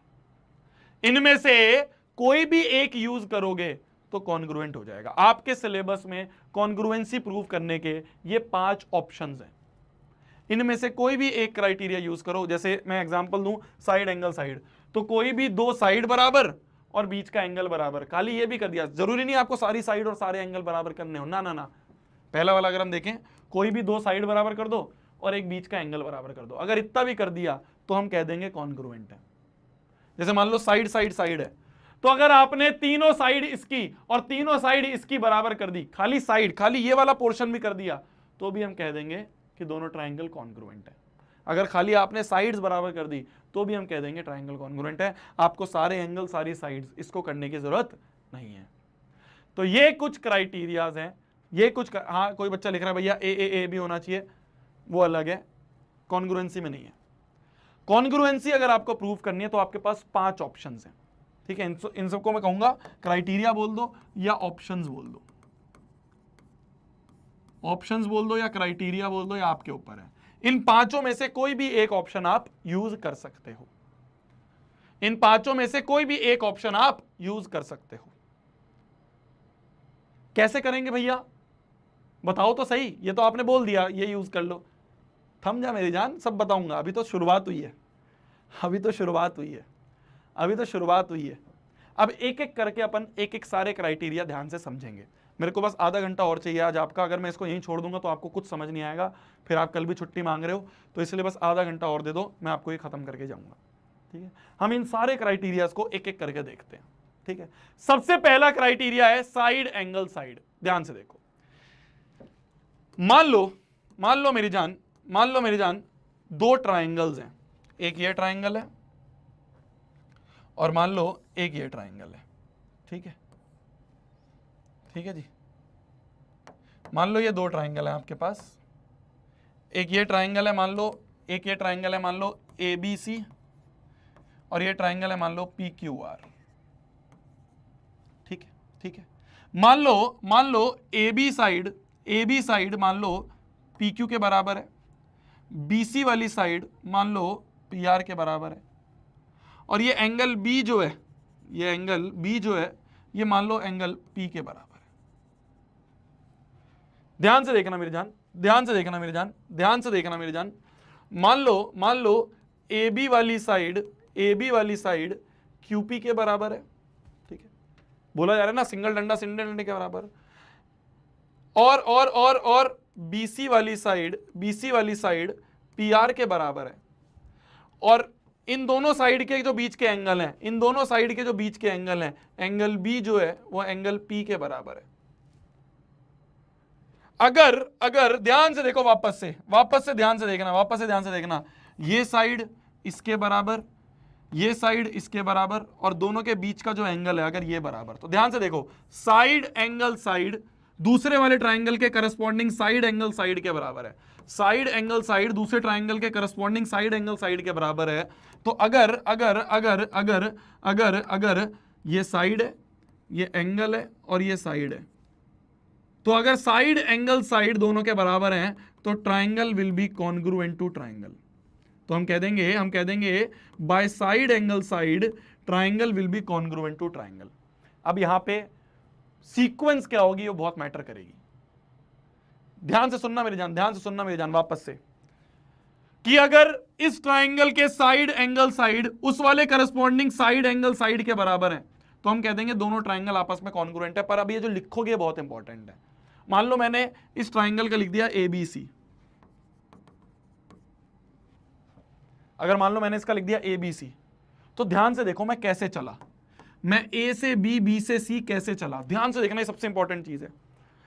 मैंने लिखा है ABC, A, फिर मैं गया B पे, फिर मैं गया C पे, ऐसे गया हूं मैं, पहले मैं A पे था, A से मैं B पे गया, B से मैं C पे गया, ठीक है। तो ध्यान से देखो मैं कैसे चला, सिंगल डंडा, एंगल, डबल डंडा। वापस देखो, यही चीज समझने की है बस, कि मैंने एक तो अपने हिसाब से लिख दिया, अब दूसरा जो है वो मैं इस हिसाब से लिखूंगा। कैसे, मैं चला ABC, सिंगल डंडा, एंगल, डबल डंडा, तो अब मैं इसको भी ऐसे ही चलूंगा, सिंगल डंडा, एंगल, डबल डंडा। तो कैसे चलूंगा, Q से P, P से R, Q से P, P से R, तो QPR क्या लिखूंगा मैं, QPR। चेक कर लो, किसी को चेक करना है तो देखो, एंगल A एंगल Q के बराबर, यहां तो कुछ भी नहीं दिया हुआ है, क्या क्या दिया हुआ है बस देखो, AB बराबर QP, देखो AB बराबर QP, सही है। बी बराबर पी, तो ये देखो बी बीच में है, पी भी बीच में है। बीसी बराबर पी आर होना चाहिए, तो देखो बीसी ये रहा और पी आर ये रहा, तो ये वेरीफाई हो गया। ये तीनों चीजें इसमें बिल्कुल सही सेट हो रही हैं, ये तीनों चीजें इसमें बिल्कुल सही सेट हो रही हैं। ए बी क्यू पी के बराबर, तो पहले दो के बराबर, बीच वाला एंगल बीच वाले के बराबर, बाद के दो के बराबर, तो मतलब ये हमारा सही लिखा गया। तो triangle A B C will be congruent to triangle Q P R by side angle side. एक बार ध्यान से देखो, डाइजेस्ट करो, एक बार ध्यान से देखो, डाइजेस्ट करो। मेन चीज जो है वो है ये जो सीक्वेंस है, ये जो सीक्वेंस है कि ये अगर एबीसी लिखा है तो यहाँ पे क्यूपीआर कैसे होगा, वो ऐसे ही है कि मैंने जो एबीसी लिखा हुआ ऐसे लिखा है, सिंगल डंडा एंगल डबल डंडा, तो यहाँ पे भी ऐसे करूंगा, सिंगल डंडा, ये रहा सिंगल डंडा, एंगल डबल डंडा, तो क्यूपीआर ऐसे चलूंगा। तो ये जो चलन है ना, ये बहुत जरूरी है। क्लियर है जी? क्लियर है जी? क्लियर है जी? एक चीज और ध्यान रखना, ये जो बीच, ये जो एंगल है इसे कहते हैं इंक्लूडेड एंगल। इंक्लूडेड एंगल मतलब इन दोनों साइड के बीच का एंगल होना चाहिए। ऐसा नहीं तुम कह दो भैया एंगल सी और एंगल आर भी अगर बराबर है तो साइड एंगल साइड लग जाएगा, ना ना ना, साइड एंगल साइड जब ही लगेगा जब इंक्लूडेड एंगल हो। इंक्लूडेड मतलब वो जो दो साइड आप ले रहे हो, वो जो दो साइड आप ले रहे हो कि ये साइड इसके बराबर, ये साइड इसके बराबर, इन दोनों साइड्स के बीच का ही एंगल होना चाहिए। कोई और दूसरा एंगल मत ले लेना, इंक्लूडेड एंगल ही हमें लेना है। क्लियर है भोंदू? क्लियर है भोंदू? तो इसे कहते हैं हम side angle side congruency rule. अगर आपको पढ़ना है आप पढ़ भी सकते हो, आपको अब समझ में आ जाएगा। दो triangles are said to be congruent if two sides and the included angle, दो साइड और included angle of one triangle, इस ट्राइंगल का अगर इक्वल है, corresponding two sides and the included angle of the other triangle, दूसरे triangle का। अगर पहले ट्राइंगल की दो साइड और एंगल दूसरे ट्राइंगल के करस्पॉन्डिंग दो साइड और एंगल के बराबर है, then the two triangles are said to be congruent. अब आपको ऊपर की अंग्रेजी भी समझ में आ गई होगी। देखो समझो डाइजेस्ट करो, देखो समझो डाइजेस्ट करो इसको, देखो समझो डाइजेस्ट करो इसको। इसे कहते हैं हम side angle side congruency rule, कि दो साइड और बीच का एंगल दूसरे वाले ट्राइंगल की दो साइड और बीच के एंगल के बराबर है, तो हम कह देंगे दोनों ट्राइंगल्स कॉन्ग्रुएंट है। ठीक है जी? क्वेश्चन आ गया है आपके सामने, ध्यान से देखना, बहुत प्यारा क्वेश्चन है। अब आपको हर चीज एकदम क्लियर हो जाएगी, एकदम क्रिस्टल क्लियर हो जाएगा, एकदम क्रिस्टल क्लियर हो जाएगा, बस ध्यान से देखना। बोला जा रहा है in the right angle triangle ABC, ABC एक राइट एंगल ट्राइंगल है, ये एबीसी एक राइट एंगल ट्राइंगल है। ठीक है जी, बहुत बढ़िया है जी। राइट एंगल एट सी, सी पे राइट एंगल है, ये सी पे राइट एंगल है। ठीक है, एम जो है वो मिड पॉइंट है किसका? ए बी का, हाइपोटेन्यूज ए बी का मिड पॉइंट है। ये जो एम है ये इस ए बी का मिड पॉइंट है। मिड पॉइंट मतलब बी एम बराबर ए एम होगा। ध्यान से देखो, गिवन क्या क्या है पहले ये लिखेंगे। गिवन है एंगल बी बराबर 90 डिग्री है, नहीं एंगल सी, और बी एम बराबर ए एम है, ये हमें गिवन है भाई। ये जो बी एम है ये ए एम के बराबर है, एम इज मिड पॉइंट। ठीक है, सी इज जॉइन टू एम, जो सी है उसको एम से ज्वाइन करा, ठीक है, एंड प्रोड्यूस टू डी, और इसको आगे ले गए डी तक, ठीक है, सच दैट डी एम बराबर सी एम है। जो ये डी एम है, ये जो डी एम है ये इस सी एम के भी बराबर है, तो डी एम बराबर सी एम भी है। सबसे पहले जब भी हम ज्योमेट्री के सवाल करेंगे मेरी जान, एक चीज ध्यान से रखना, एक चीज बिल्कुल ध्यान देना, हमेशा पहले गिवन लिखेंगे। ये एक तरीका होता है, एक फॉर्मेट है जो आपको बोर्ड्स में भी यूज करना है। सबसे पहले आपको गिवन लिखना है, ठीक है, सबसे पहले आपको गिवन लिखना है। गिवन के आप लिखोगे, गिवन इतना ही था। अब इसके बाद हम आ जाएं जो हमें प्रूव करना है। टू प्रूव, प्रूव क्या करना है? Point D is join to B, D को बी से ज्वाइन कर दिया, ठीक है। शो करो, शो मतलब प्रूव करो, triangle A M C is congruent to triangle B M D. कौन कौन से ट्राइंगल, कौन कौन से ट्राइंगल? ए एम सी, ये ए एम सी वाला ट्राइंगल प्रूव करना है हमें कि कॉन्ग्रुएंट है बी एम डी के। ये दोनों ट्राइंगल कॉन्ग्रुएंट प्रूव करने हैं, ये दोनों ट्राइंगल्स हमें कॉन्ग्रुएंट प्रूव करने हैं। अगर दो ट्राइंगल हमें कॉन्ग्रुएंट प्रूव करने हैं तो अगर हमें दो ट्राइंगल कॉन्ग्रुएंट प्रूव करने हैं तो हमारे पास ये सारे ऑप्शंस हैं। अगर हमें प्रूव करना है, to prove congruency of triangles, हमारे पास ये सारे ऑप्शंस हैं। और इनमें से भी अगर मैं बात करूं तो अभी तक सिर्फ मैंने पहला ऑप्शन पढ़ा है, साइड एंगल साइड। अभी तक मैंने सिर्फ पहला ऑप्शन पढ़ा है, साइड एंगल साइड, वो ये रहा। ठीक है, साइड एंगल साइड की अगर दो साइड और बीच का एंगल दूसरे वाले ट्राइंगल की दो साइड और बीच के एंगल के बराबर हैं तो दोनों ट्राइंगल कॉन्ग्रुएंट होंगे। वापस से सुनो, दो साइड और बीच का एंगल दूसरे ट्राइंगल की दो साइड और बीच के एंगल के अगर बराबर हैं तो दोनों ट्राइंगल कॉन्ग्रुएंट होंगे। तो आ जाओ करके देखते हैं, आ जाओ करके देखते हैं। तो सबसे पहले हमने लिखा था गिवन, फिर हमने लिखा टू प्रूव, अब आ जाते हैं हम प्रूफ पे। अब हम फाइनली सॉल्यूशन शुरू करेंगे। ये स्टैंडर्ड फॉर्मेट है, आपको हर क्वेश्चन में यूज करना है। ये स्टैंडर्ड फॉर्मेट है, हम सर्कल्स के भी जब भी क्वेश्चन करेंगे तो यही करना है। सबसे पहले क्या गिवन है क्वेश्चन में वो लिख लो, फिर क्या प्रूव करना है वो लिखो, फिर प्रूफ पे आओ।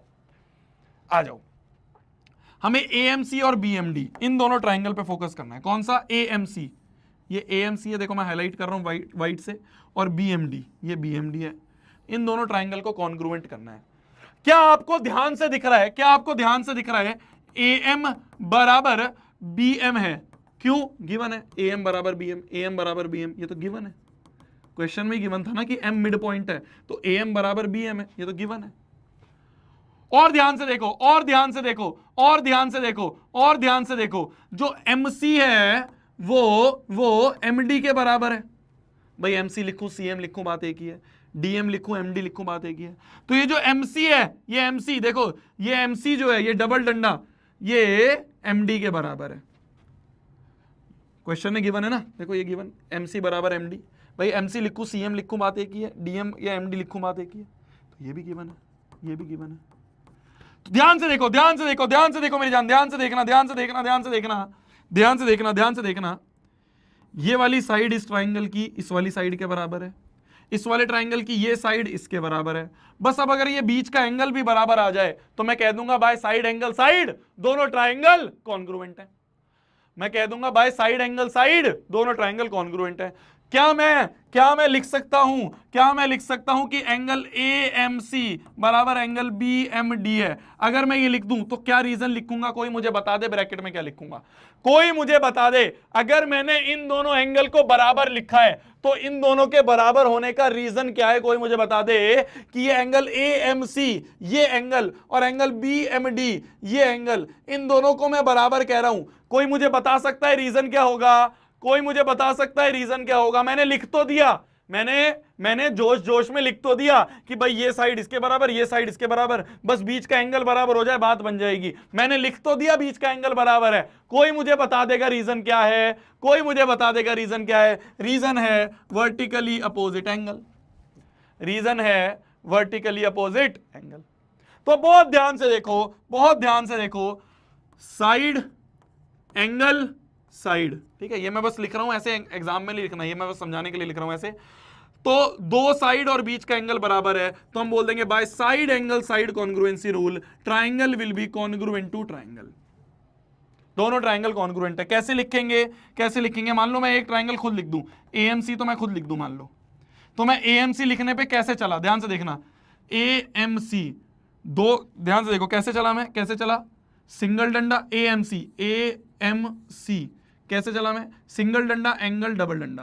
तो यहां पे भी ऐसे ही चलूंगा, सिंगल डंडा एंगल डबल डंडा, तो BMD ऐसे चलूंगा, BMD है ना। कैसे चला था मैं? AMC के लिए कैसे चला था? AMC के लिए कैसे चला था? ध्यान से देखो, ध्यान से देखो, AMC के लिए कैसे चला था? सिंगल डंडा एंगल फिर डबल डंडा, AMC सिंगल डंडा एंगल डबल डंडा, ऐसे चलाऊं मैं, ऐसे चलाऊं। तो मैं दूसरे ट्राइंगल के लिए भी ऐसे ही चलूंगा। कैसे? सिंगल डंडा एंगल डबल डंडा, तो B से M, M से D, तो B से M, M से D, तो BMD लिखूंगा। क्या लिखूंगा? BMD। क्या यही प्रूव करना था? AMC congruent to BMD, AMC congruent to BMD। तो यहां लिख दूंगा मैं हेंस प्रूव्ड, हेंस प्रूव्ड। अरे क्या सभी को यह चीज समझ में आ गई? क्या सभी को यह चीज समझ में आ गई? क्या सभी को यह चीज बिल्कुल क्लियर हो गई है? बिल्कुल दिमाग में बैठ गई है? बिल्कुल समझ में आ गई है कि मैंने आपको पहले तो बताया कॉन्ग्रुएंसी रूल के बारे में, पहले तो मैंने आपको समझाया पहले तो मैंने ये कॉन्ग्रुएंसी रूल समझाया, अब मैंने आपको इसको अप्लाई करने वाला एक क्वेश्चन भी करवा दिया। शायद अब आपको क्लियर हो गया होगा कि कैसे यूज हो रहा है ये क्वेश्चन में। मैंने आपको एक एग्जांपल के लिए छोटा सा क्वेश्चन भी करवा दिया। ये बहुत ही बेसिक क्वेश्चन है, बट करवाना जरूरी था, नहीं तो आपको पता ही नहीं चलता कि भैया ये आप पढ़ा तो रहे हो, ये आप इतने सारे क्राइटेरिया बता तो रहे हो, पर ये क्राइटेरिया अप्लाई कैसे हो रहे हैं, क्वेश्चंस में कैसे यूज होंगे, वो मैंने आपको बता दिया। तो पहला वाला साइड एंगल साइड हमने पढ़ लिया। साइड एंगल साइड हमने पढ़ लिया है। साइड एंगल साइड कहता है कि अगर दो साइड और बीच का एंगल दूसरे वाले ट्राइंगल की दो साइड और बीच के एंगल के बराबर हो तो बाय साइड एंगल साइड दोनों ट्राइंगल कॉन्ग्रुएंट होंगे। तो पहला वाला हमने पढ़ लिया साइड एंगल साइड। अब आ जाते हैं दूसरे वाले पे, एंगल साइड एंगल। अब आ जाते हैं अपन एंगल साइड एंगल। ध्यान से देखना, बहुत जल्दी जल्दी हो जाएगा। अब अगर एक समझ में आ गया तो अब तो हर चीज समझ में आएगी बहुत आसानी से। मान लो एक ट्राइंगल ये है आपका और मान लो दूसरा ट्राइंगल ये है आपका, ठीक है जी। ये दो ट्राइंगल है, मान लो एक ट्राइंगल है हमारा ABC और मान लो एक है PQR। तो मान लो ये वाला एंगल A इस वाले एंगल P के बराबर है और मान लो ये वाला एंगल C इस वाले एंगल R के बराबर है। ठीक है, ठीक है, ठीक है। और इन दोनों एंगल के बीच वाली साइड AC और इन दोनों बीच के एंगल के बीच वाली साइड AC, ये बीच की जो लिखा होता है ये इंक्लूडेड साइड होती है। इंक्लूडेड साइड मतलब ये आपको पता ही चल गया होगा। इंक्लूडेड मतलब जो भी दो एंगल आप ले रहे हो, एंगल दो जो ले रहे हो, एंगल उसके बीच की साइड। तो अगर ध्यान से देखना, अगर एंगल A बराबर एंगल P है, एंगल C बराबर एंगल R है, कान से सुनो फिगर में देखो, कान से सुनो फिगर में देखो, एंगल A बराबर एंगल P है और एंगल C बराबर एंगल R है, और अगर AC बराबर PR है तो हम ध्यान से देख सकते हैं, बहुत आराम से देख सकते हैं, एंगल साइड एंगल। तो by angle side angle congruency rule आप कह दोगे कि triangle will be congruent to triangle. मान लो मैंने यहां पे लिख दिया ACB, तो मैं कैसे चला A से C से B, ऐसे चला मैं। तो क्या करा मैंने, येलो सिंगल व्हाइट, कैसे चला मैं, पहले वाला एंगल सिंगल डंडा व्हाइट, तो येलो सिंगल डंडा व्हाइट, ऐसे चला हूं मैं। येलो सिंगल डंडा व्हाइट, येलो सिंगल डंडा व्हाइट, येलो सिंगल डंडा व्हाइट, तो येलो सिंगल डंडा व्हाइट, तो ऐसे चलूंगा। क्या, PRQ, क्या लिखूंगा मैं, PRQ। क्रॉस चेक करना है, क्रॉस चेक कर लो, क्रॉस चेक करना है। A बराबर P है तो देखो A पहले पे है, P पहले पे है। AC बराबर PR है, देखो AC बराबर PR, पहले दो। C बराबर R है तो बीच वाला जो है वो बीच वाला के, तो C बराबर R है। तो ये दोनों ट्राइंगल आपस में कॉन्ग्रुएंट होंगे बाय एंगल साइड एंगल। तो अगर दो एंगल और बीच की साइड दूसरे ट्राइंगल के दो एंगल और बीच की साइड के बराबर है तो बाय एंगल साइड एंगल दोनों ट्राइंगल्स आपस में कॉन्ग्रुएंट होंगे, दोनों ट्राइंगल्स आपस में कॉन्ग्रुएंट होंगे। क्लियर है बंधु? ध्यान से देखो, एक सेकंड पूरे बोर्ड को डाइजेस्ट करो, चीज को डाइजेस्ट करो जो मैंने यहां लिखा है, डाइजेस्ट करो जो मैंने यहां लिखा है कि अगर दो एंगल और बीच की साइड दूसरे ट्राइंगल के दो एंगल और बीच की साइड के बराबर है तो बाय एंगल साइड एंगल दोनों ट्राइंगल्स आपस में कॉन्ग्रुएंट होंगे। डाइजेस्टेड? अब ये जो अंग्रेजी में लिखा है इसको पढ़ लो, अब ये जो अंग्रेजी में लिखा है इसको पढ़ लो। आ जाओ पढ़ाता हूं, देखो तुम्हें। अगर दो ट्राइंगल्स आर कॉन्ग्रुएंट, कब, if two triangles are congruent, if का मतलब अगर दो एंगल और included side of one triangle are equal to corresponding two angles and the included side of other triangle. कि भाई पहले वाले ट्राइंगल के दो एंगल और साइड दूसरे वाले ट्राइंगल के करस्पॉन्डिंग दो एंगल और साइड के बराबर हो जाए तो बाय एंगल साइड एंगल दोनों ट्राइंगल्स कॉन्ग्रुएंट होंगे। तो angle side angle is the second criteria to prove congruency of triangle. ठीक है, ठीक है। तो ये भी एक तरीका है कि अगर दो एंगल और बीच की साइड, दो एंगल और बीच की साइड बराबर दिख जाए तो बात बन जाएगी। ठीक है जी, ठीक है जी। तो ये था हमारा दूसरा क्राइटेरिया टू प्रूव कि दो ट्राइंगल्स कॉन्ग्रुएंट है। अब आते हैं अपन तीसरे क्राइटेरिया पे, एंगल साइड। तीसरा क्राइटेरिया है हमारा मेरी जान एंगल साइड। ये क्या कहता है ध्यान से देखना। मान लो एक ट्राइंगल है ये और मान लो एक ट्राइंगल है हमारा ये, ठीक है। मान लो ये दो ट्राइंगल है, एक ट्राइंगल है हमारा मान लो ABC और एक ट्राइंगल है मान लो PQR। तो मान लो एंगल C जो है वो एंगल P के बराबर है, मान लो एंगल B जो है वो मान लो एंगल Q के बराबर है, ठीक है। और मान लो ये AC साइड जो है ये PR साइड के बराबर है। क्या बोल रहा हूं मैं, ध्यान से देखना कि एंगल C बराबर एंगल P है, एंगल B बराबर कान से सुनो, फिगर में देखो, एंगल B बराबर एंगल Q है, और जो ये जो CA है ये PR के बराबर है। तो क्या हो रहा है, ध्यान से देखना, क्या हो रहा है, ध्यान से देखना, दो एंगल और नॉन इंक्लूडेड साइड, कोई भी नॉन इंक्लूडेड साइड। अब बीच वाली साइड नहीं लेनी, अगर बीच वाली साइड ले लोगे तो एंगल साइड एंगल ही बन जाएगा, पिछले वाला ही बन जाएगा, एंगल साइड एंगल। समझ रहे हो भाई, अगर मैंने इंक्लूडेड साइड ही ले ली, ये इंक्लूडेड साइड ले ली, तो एंगल साइड एंगल वो तो पिछले वाली क्राइटेरिया सेम बन जाएगी। तो यहां पे क्या है, मान लो दो एंगल हो और कोई भी नॉन इंक्लूडेड ये भी है ये भी है, तो मान लो ये वाली साइड और ये दो एंगल और ये वाली साइड बराबर है, तो हम सिंपल कह देंगे bye angle angle side, bye angle angle side the two triangles will be congruent, the two triangles will be congruent. मान लो मैंने यहां पे लिख दिया, मान लो मैंने यहां पे लिख दिया, मान लो मैंने यहां पे लिख दिया ACB, मान लो मैंने लिख दिया ACB, तो ACB में कैसे चला, देखो A से C और C से B, तो सिंगल डंडा येलो व्हाइट, कैसे चला मैं, सिंगल डंडा येलो व्हाइट। तो अब मैं यहां पे कैसे चलूंगा, यहां पे कैसे चलूंगा, देखो यहां पे कैसे चलूंगा, यहां पे कैसे चलूंगा, सिंगल डंडा येलो व्हाइट, तो R से P, P से Q, तो RPQ।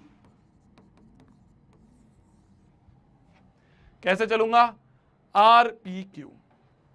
तो अगर दो एंगल और कोई भी नॉन इंक्लूडेड, क्योंकि इंक्लूडेड हो जाएगा तो एंगल साइड एंगल बन जाएगा, इंक्लूडेड साइड भाई इसी में होती है ना इंक्लूडेड साइड, तो दो एंगल और इंक्लूडेड साइड, अगर दो एंगल और नॉन इंक्लूडेड साइड दूसरे ट्राइंगल के करस्पॉन्डिंग दो एंगल और नॉन इंक्लूडेड साइड के बराबर हो जाए, तो दोनों triangle bye angle side congruent हो जाएंगे, बाय एंगल साइड दोनों ट्राइंगल्स आपस में कॉन्ग्रुएंट हो जाएंगे।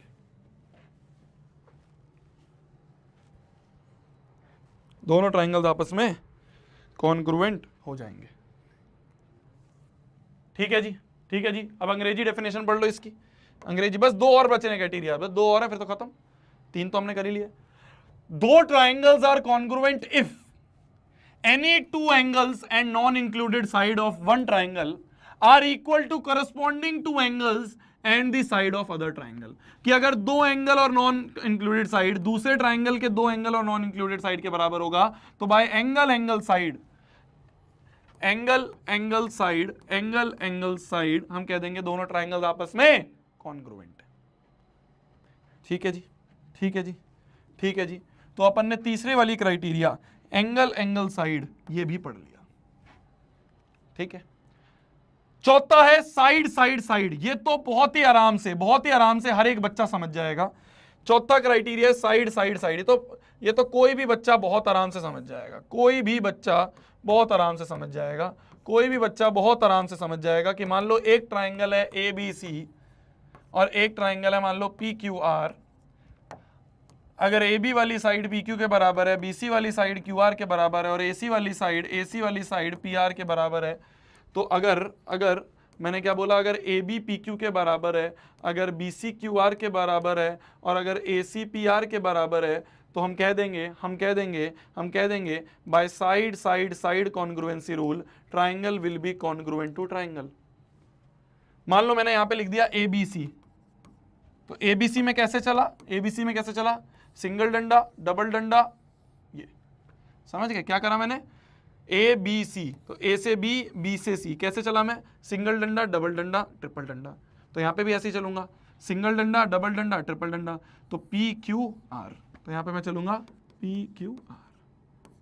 तो साइड तो बहुत इजी है, साइड तो बहुत इजी है। साइड कहती है कि अगर है, ये कुछ गलत लिखती है, नहीं ये इसका नहीं है, ये इसका नहीं लिखा हुआ है, ये इसका नहीं लिखा हुआ है, सॉरी, ये क्या है, ये इसका ही नहीं, इसका मैं आपको बताता हूं, इसका मैं आपको बताता हूं अभी, ये इसका नहीं लिखा हुआ, डेफिनेशन गलत लिखी हुई है।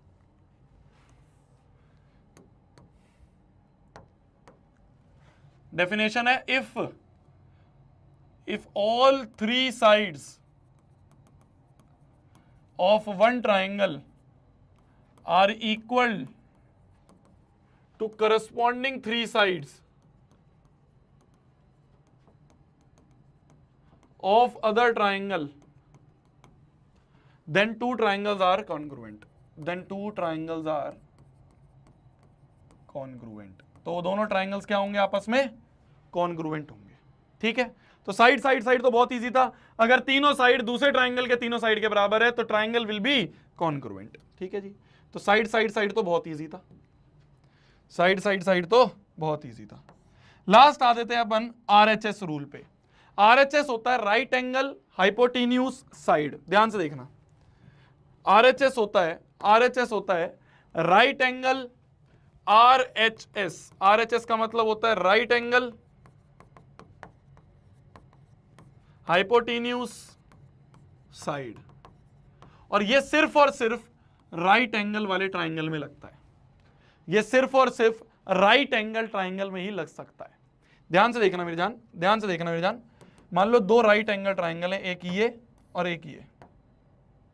ठीक है, मान लो दो राइट एंगल ट्राइंगल है, एक ट्राइंगल है एबीसी और एक ट्राइंगल है पीक्यूआर, और ये दोनों, ये बी पे राइट एंगल्ड है और ये क्यू पे राइट एंगल्ड है।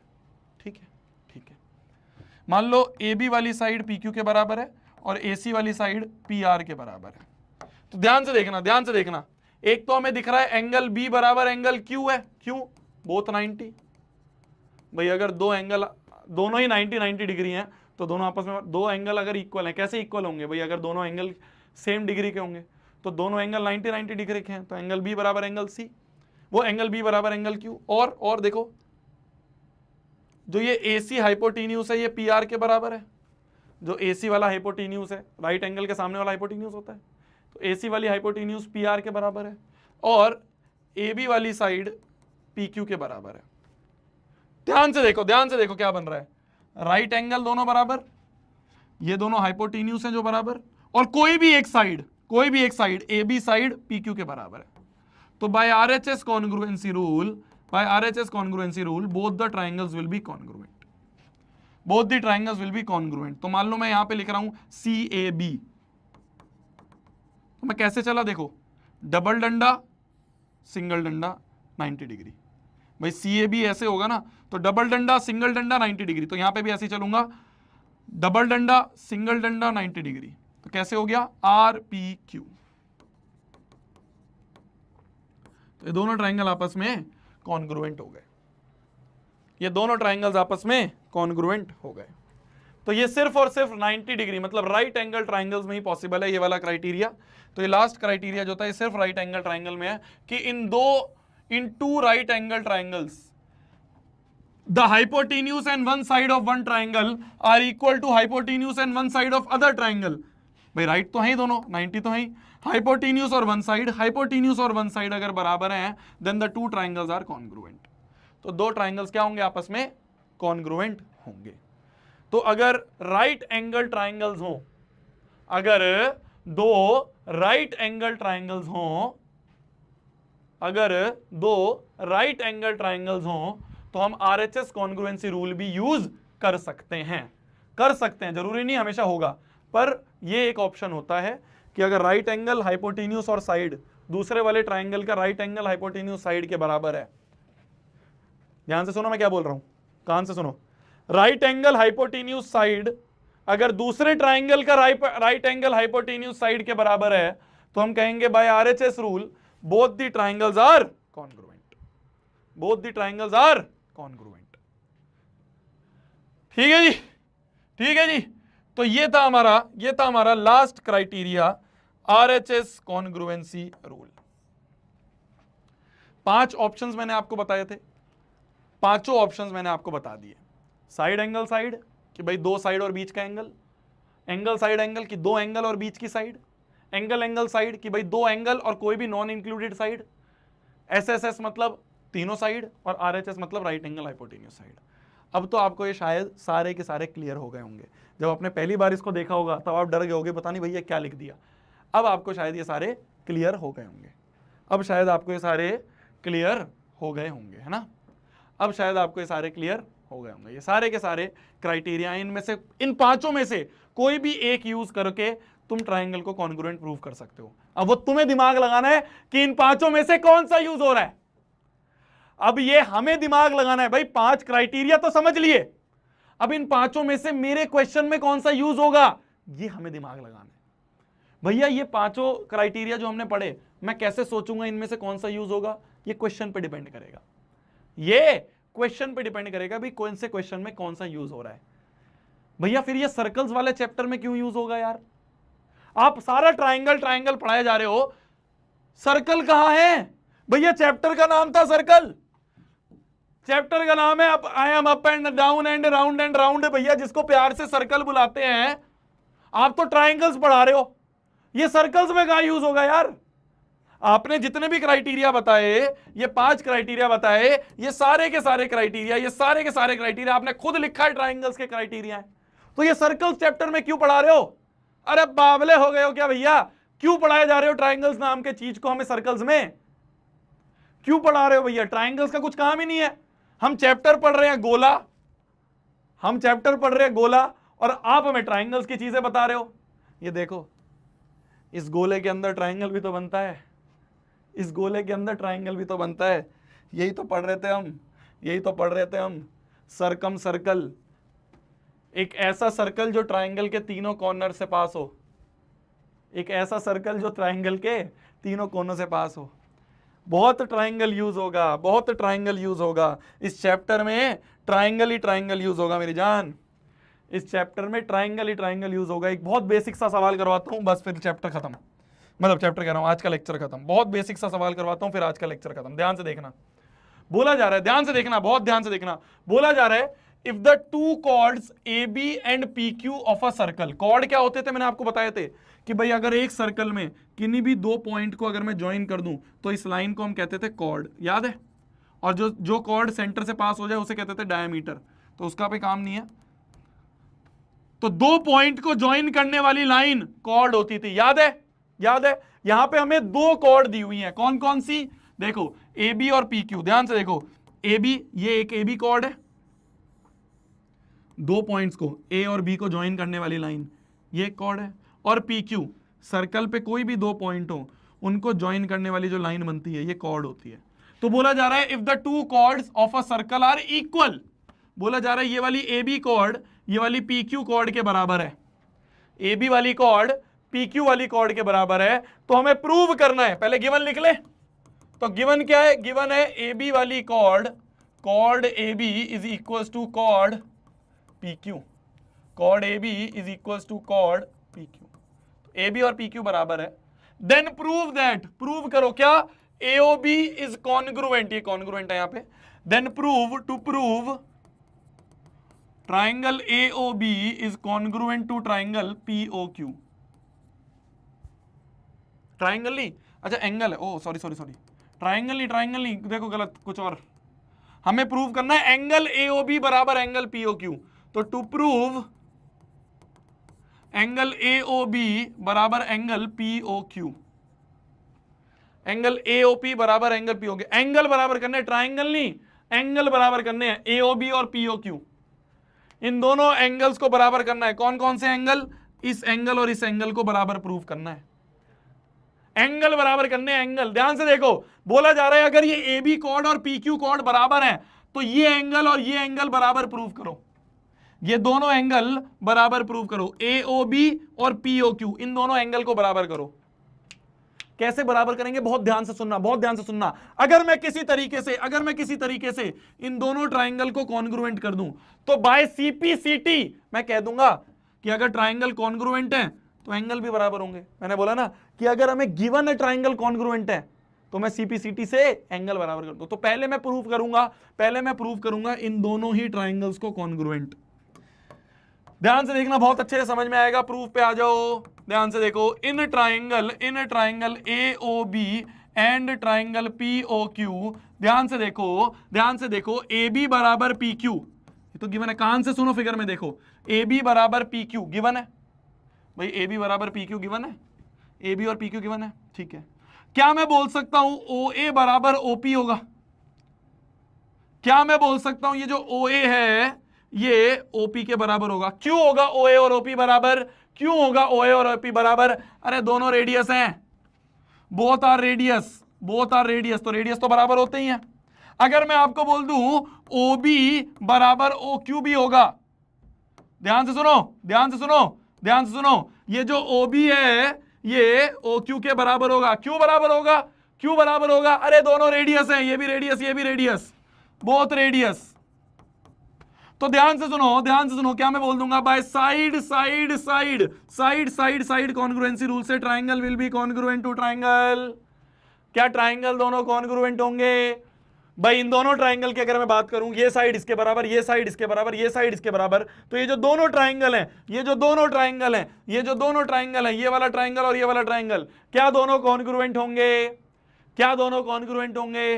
क्या लिखूं मैं? क्या लिखूं मैं? मान लो मैं यहां पे लिख दूं, मान लो मैं यहां पे लिख दूं ए बी ओ, तो मैं कैसे चला? मैं कैसे चला? देखो मैं कैसे चला, सिंगल डंडा ट्रिपल डंडा, ए बी ओ, सिंगल डंडा ट्रिपल डंडा। भाई ए बी ओ ये है ना, ए बी ओ, सिंगल डंडा ट्रिपल डंडा, तो वहां पे भी मैं ऐसे ही चलूंगा, सिंगल डंडे के बाद ट्रिपल डंडे की तरफ चलूंगा, सिंगल डंडे के बाद ट्रिपल डंडा, तो पी क्यू ओ, क्या लिखूंगा? पी क्यू ओ, क्या लिखूंगा? पी क्यू ओ, लिख दिया मैंने। तो अगर दोनों ट्राइंगल कॉन्ग्रुएंट है तो मैं कहूंगा भाई बल्ले बल्ले, मजा आ गया, मजा आ गया। अगर दोनों ट्राइंगल कॉन्ग्रुएंट है तो बाय सीपीसीटी, भाई अगर मेरे पास कॉन्ग्रुएंट आ गए, एक बार मैंने कॉन्ग्रुएंट प्रूफ कर दिया, मजा आ गया। अब मैं सीपीसीटी से लिख दूंगा, अब मैं सीपीसीटी से लिख दूंगा कि भाई ये वाला एंगल ओ और इस वाले ट्राइंगल का एंगल ओ, भाई इस ट्राइंगल में ओ ये है और इस वाले ट्राइंगल में ओ का ये वाला पार्ट आ रहा है। भाई वैसे तो ओ पूरा है, पर इस ट्राइंगल का ओ ये है और इस वाले ट्राइंगल का ओ ये है, तो angle angle angle angle A O B will be equal to angle P O Q. By CPCT में कह दूंगा ए ओ बी बराबर P O Q, hence proved. यही तो प्रूव करना था, ए ओ बी बराबर P O Q, A O B बराबर पी ओ क्यू, यही तो प्रूफ करना था। क्लियर है क्या भोंदू?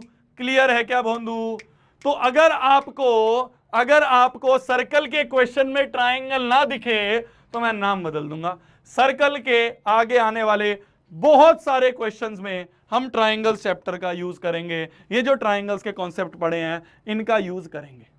मैंने आपको एक झलक, एक ट्रेलर दे दिया कि सर्कल्स वाले चैप्टर में ट्राइंगल्स कैसे यूज होगा, ये मैंने आपको एक झलक दे दी। भाई दो एंगल बराबर करने थे, दोनों एंगल बराबर करने के लिए मैंने सोचा पहले दोनों ट्राइंगल कॉन्ग्रुएंट कर देता हूं, पहले इन दोनों triangle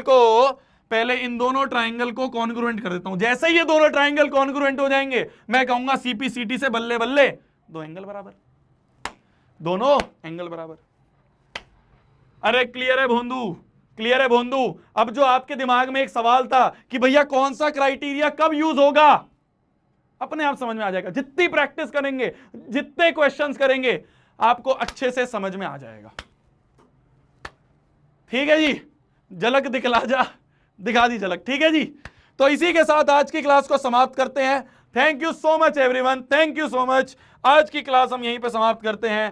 thank you so much कुडीज। एक बहुत बड़ा होमवर्क मैं आपको देके जा रहा हूं, वो बहुत बड़ा होमवर्क है कि आज की क्लास को रिवाइज कर लेना। रिवाइज टुडेज क्लास, आज की क्लास को रिवाइज कर लेना। बहुत इंपॉर्टेंट क्लास है, very very very very very very very, जितने वेरी लगा सको उतने वेरी लगा लेना, पर आज की क्लास रिवाइज कर लेना। अगर आज की क्लास रिवाइज नहीं करी तो आगे आने वाला चैप्टर बिल्कुल समझ में नहीं आने वाला है। इस सर्कल चैप्टर को पढ़ने के लिए आपको इन ट्राइंगल्स के सारे कॉन्सेप्ट्स पता होने चाहिए। वो सारे कॉन्सेप्ट जो हमने आज की क्लास में पढ़े हैं, ये सारे कॉन्सेप्ट जो हमने आज की क्लास में पढ़े हैं, ये सारे के सारे concept very very very very very important है। ये सारे के सारे कॉन्सेप्ट बहुत इंपॉर्टेंट है। ठीक है जी, गुड नाइट, टेक केयर। खाना खा लो आप भी, मैं भी खाना खा लेता हूं। कल आपकी छुट्टी है, कल आपको 15 अगस्त में नहीं परेशान करेंगे। मिलते हैं अगली क्लास में। Bye bye bye.